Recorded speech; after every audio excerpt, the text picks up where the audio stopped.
তাওহীদুল্লাহ তথা আল্লাহর একত্ববাদ, আল্লাহর প্রতি ঈমান, এই বিষয়টা নিয়ে আমরা আলোচনা করব ইনশাআল্লাহ।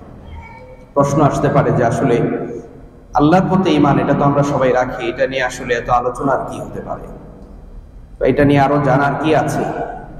কিন্তু আল্লাহ সুবহানাহু ওয়া তাআলা বলছেন সূরা ইউসুফের 106 নম্বর আয়াতে, আল্লাহ তাআলা বলছেন ওয়ামা ইউমিনু আকসারুহুম বিল্লাহি ইল্লা ওয়া হুম মুশরিকুন। আল্লাহ তাআলা বলছেন যে তারা ঈমান আনে কিন্তু তারপরেও তারা কি করে? শিরক করে। আকসারুহুম তাদের বেশিরভাগই কি? মুশরিকুন, মুশরিক। যে তারা ঈমান আনতেছে কিন্তু তারা কি? শিরক করছে।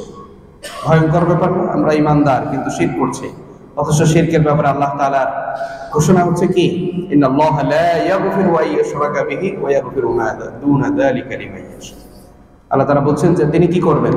শিরকের গুনাহ ছাড়া অন্য গুনাহ কি করে দিবেন? ক্ষমা করে দিবেন, কিন্তু শিরকের গুনাহ ক্ষমা করবেন না। শিরকের গুনাহ যখন কেউ শিরক করে তার ঈমান কি হয়ে যায়? চলে যায়।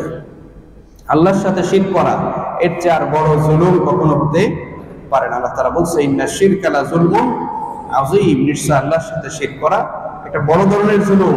কেন? এটা জুলুম হওয়ার কারণ হচ্ছে যে আল্লাহ রাব্বুল আলামিন আপনাকে সৃষ্টি করেছেন, আপনি সেই স্রষ্টার সাথে অন্য কাউকে কি করা? অংশীদার স্থাপন করা। এই জন্য এটাকে বড় জুলুম বলা হয়েছে। সম্মানিত হাজিরিন, এই জন্য আমাদের জানতে হবে যে আসলে এই ঈমান, ঈমানু বিল্লাহ তথা তাওহীদ এটা কি কি জিনিস, যে আল্লাহর প্রতি ঈমানটা আমাদের কিভাবে আনতে হবে। আমরা বেশিরভাগ মানুষকেই যদি বলি যে আপনি কি আল্লাহকে বিশ্বাস করেন, তারা কি বলবে? আমরা আল্লাহকে বিশ্বাস করি। কিন্তু তাকে যদি প্রশ্ন করা হয় যে আপনি আল্লাহকে বিশ্বাস করেন, আল্লাহকে বিশ্বাস করার ধরনটা কি, কেমন হতে পারে, এটা কি বলতে পারবে? বহু ঈমানদারই বলতে পারবে না যে আল্লাহকে কিভাবে বিশ্বাস করতে হবে, আল্লাহকে বিশ্বাস করার ধরনগুলো কি কি। তো এই আল্লাহকে বিশ্বাস করার ধরন কেমন হবে, এটা আল্লাহ রাব্বুল আলামিন পবিত্র কোরআনে সূরা ফাতিহা, যেটা আমরা প্রত্যেক নামাজে কি করি? তেলাওয়াত করে থাকি, এখানে আল্লাহ তাআলা তার গোটা তাওহীদের বিষয়গুলোকে নিয়ে এসেছেন। তাওহীদের ইলমে আকীদা বা ঈমান বা তাওহীদের তিনটি প্রকার কি করা হয়েছে? আলোচনা করা হয়েছে। মৌলিকভাবে দুইটি প্রকার, তিনটি প্রকারও আলোচকে কেউ বলে থাকেন।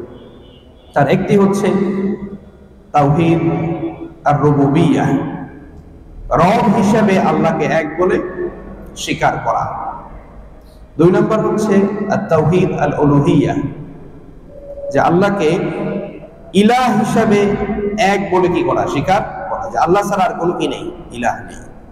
লা ইলাহা ইল্লাল্লাহ, যে ঘোষণার মাধ্যমে একজন অমুসলিম মুসলমানের বা ইসলামের মধ্যে কি করে? প্রবেশ করে। এটা হচ্ছে ইসলামে প্রবেশের একটা বাণী, যেই বাণীটার দাওয়াত দেওয়ার জন্যই গোটা বিশ্বের বা এই গোটা উম্মার প্রত্যেক নবী এবং রাসূল তারা কি করেছে? দুনিয়াতে আগমন করেছে।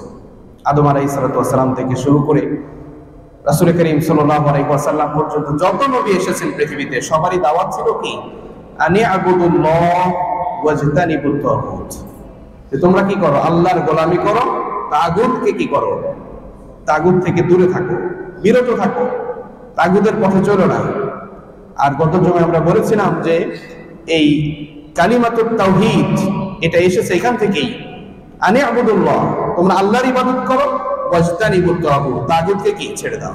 লা ইলাহা, কোনো কি নেই, ইলাহ নেই, ইল্লাল্লাহ, কি ছাড়া? আল্লাহ ছাড়া কোনো সত্য ইলাহ নেই। অনেকেই ইলাহ বা নিজেকে অনেক কিছু দাবি করে, কিন্তু আল্লাহ তাআলা বলছেন কি? তিনি ছাড়া আর কোনো কি নেই, ইলাহ নেই, ইবাদতের উপযোগী নয়।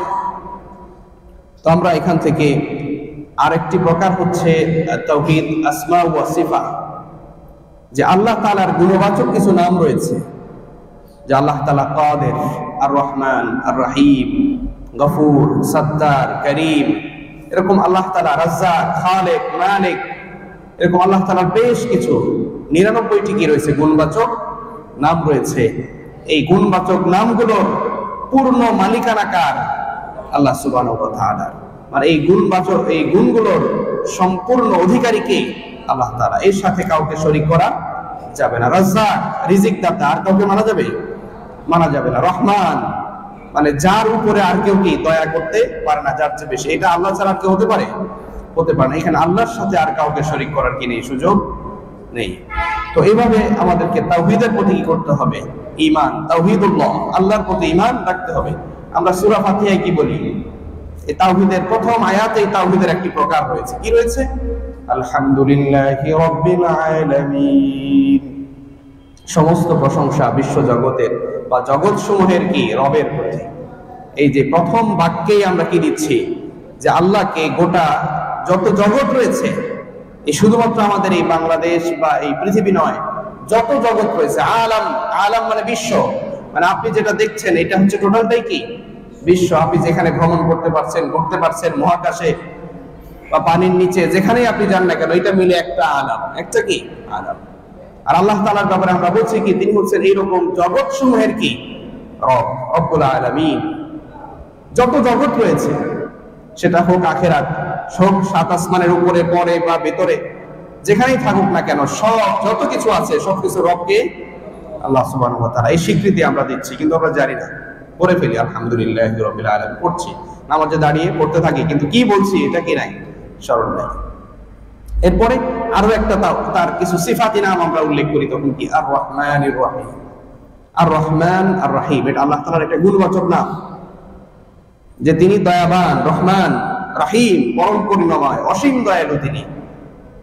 তিনি আর রহমান বিল মুমিনিন, আর রহিম সবার প্রতি, তিনি বিন্নাস।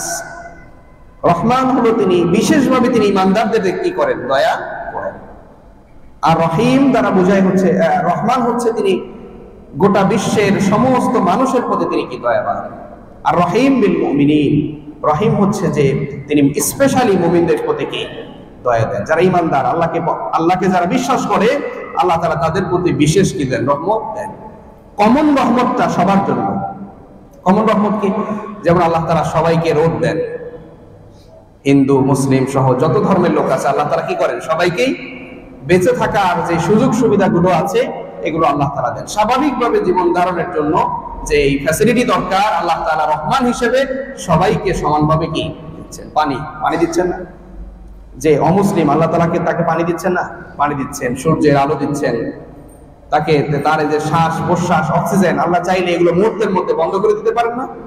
আল্লাহ চাইলে কি করতে পারেন, এগুলো যে কোনো মুহূর্তেই এগুলো আমাদের থেকে বন্ধ হয়ে যেতে পারে।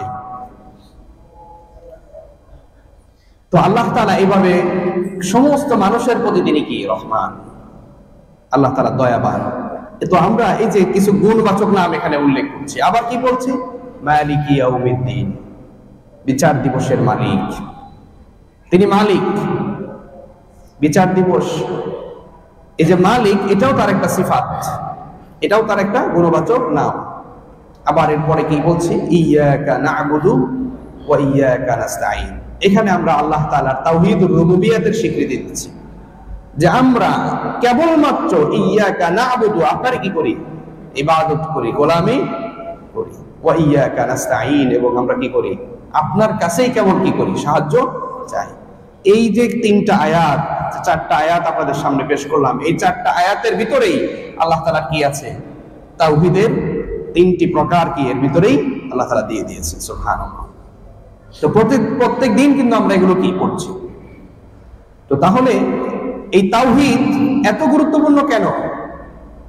আমরা যদি গোটা কোরআনের দিকে তাকাই, বা যারা কোরআন স্টাডি করেছেন, পড়েছেন, তারা দেখবেন কোরআনের যত আয়াত আছে, যত কথা বা ওহী আল্লাহর পক্ষ থেকে এই মানব জাতির জন্য আল্লাহ তাআলা দিয়েছেন, এই প্রত্যেকটা আয়াতগুলো গবেষণা করলে দেখবেন এখানে মূলত তিনটি বিষয় কি করা হয়েছে, উল্লেখ করা হয়েছে। তিনটি বিষয়, মৌলিকভাবে তিনটি বিষয়। এরপরে এগুলো শাখা প্রশাখা আছে। মৌলিকভাবে তিনটি বিষয় কি কি? এক নাম্বার হচ্ছে মারিফাতুল্লাহ, আল্লাহর পরিচয় বা তাওহীদ। এই গোটা কোরআনটাই আপনি দেখবেন এখানে বেশিরভাগ আয়াত বা বহু আয়াত আছে যেখানে কি রয়েছে, হয় তাওহীদ, তাওহীদুল ইলাহিয়া, আল্লাহর ইবাদত নিয়ে কথা বলা হচ্ছে, যে আল্লাহ ছাড়া কারো কি করা যাবে না, ইবাদত করা যাবে না, অথবা আল্লাহ তাআলার পাওয়ার, ক্ষমতা, এগুলো নিয়ে কথা বলা হচ্ছে, অথবা আল্লাহ তাআলার সৃষ্টি, এগুলো নিয়ে কথা বলা হচ্ছে।